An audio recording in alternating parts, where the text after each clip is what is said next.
Welcome to Sports Sunday Challenge 2. I hope you're ready to play a new game, but before we get started, I want to tell you about what I've been thinking about this week. I hope that you've managed to encourage some people and build some people up, whether it's someone in your house or you've written a letter or you've written an email or phoned somebody and told them something encouraging this week. Talk more about how we can be the best sports people and generally just the best people that we can possibly be. And I've been thinking a little bit about superstitions and how sports people use superstitions within their sport. It makes them feel like they're going to perform better than another player. Can you think of any examples? Did you know that Rafael Nadal always places his water bottle on the side of the court so it's facing the end of the court? He also always makes sure that he is the last player to stand up after a little drinks break between him and his opponents, so that he feels like he's going to perform better if he does that. Maybe you know already that Cristiano Ronaldo, when he steps onto the pitch at the start of a game, he always steps on with his right foot first, never his left. And he feels like this makes him play better than he would otherwise. Maybe you know Serena Williams, and she always wears the same kind of socks to every game. The same brand, the same colour, I imagine quite a lot of times the same socks, but I really hope she doesn't always wear exactly the same pair. So can lucky socks or well-placed water bottles really be the key to winning? Sports psychologists will tell you that superstitions can help an athlete feel more confident and believe more in their ability to win and perform at their best.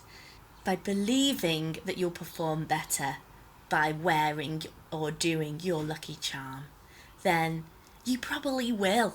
Researchers studying sports superstition have found that athletes who take responsibility for their success or failure and believe they are responsible for their performance have fewer superstitions than those who attribute their success or their failure to external influences. Since lockdown started, I've found that I've become a lot more irritable, a lot more agitated, and much quicker.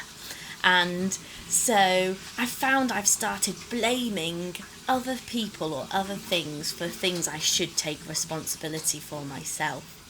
For example, even today, I couldn't find my laptop charger anywhere and I was getting really frustrated, and I took that frustration out on Craig rather than taking responsibility and acknowledging that sometimes we lose things.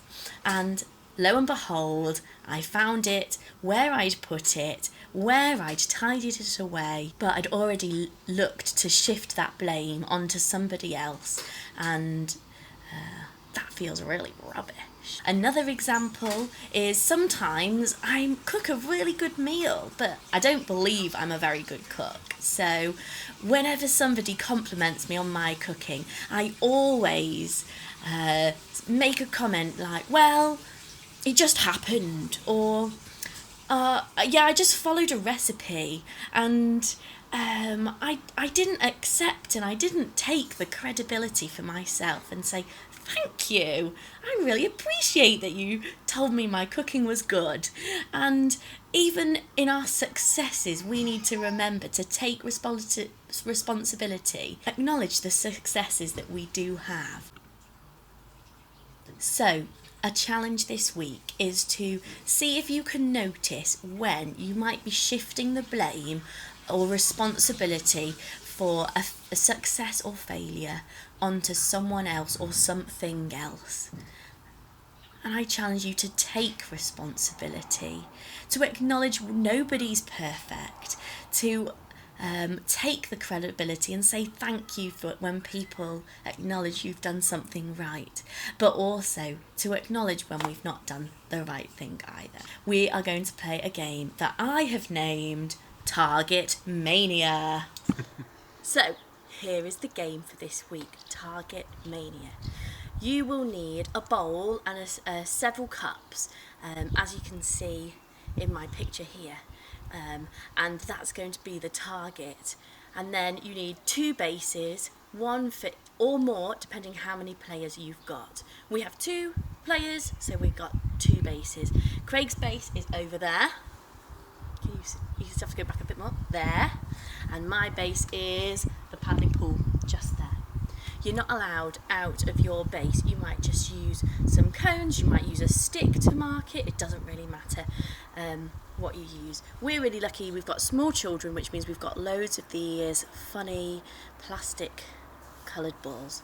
But if you aren't fortunate enough to have some of those, just use some socks or whatever you can find that won't hurt somebody if you accidentally throw it at their head. So here are the rules.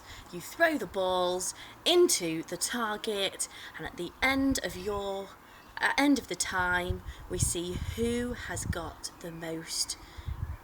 I think we should agree 50 points if you hit it right in the middle, 25 points if you hit it in the cups around it, and 10 points for anything 1 arm's length further than that. What do you think? Sounds good? Right, we'll give it a go. So to confirm, this is not as fast as you can, this is as best you can. Do it to your best and see how many you can get at 50 points. Let's roll.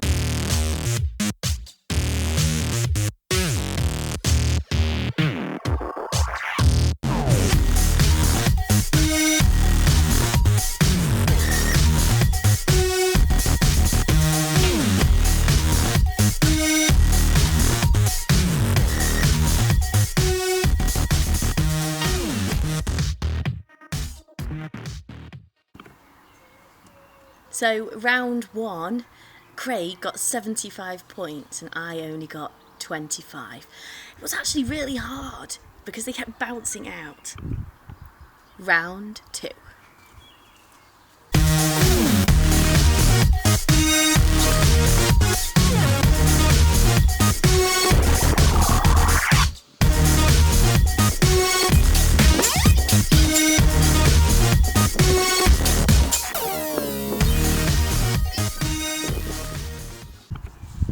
So in round 2, I got 150 points. Craig got 50. Oh well, it's all to play for. You can play this as many times as you want. You can change the rules. You could try and play with your neighbours. You could. There's loads of things you could do. You could change it so that they are towers that you've got to knock down rather than bowls that you've got to catch them in. Have a go, try it your way and have fun.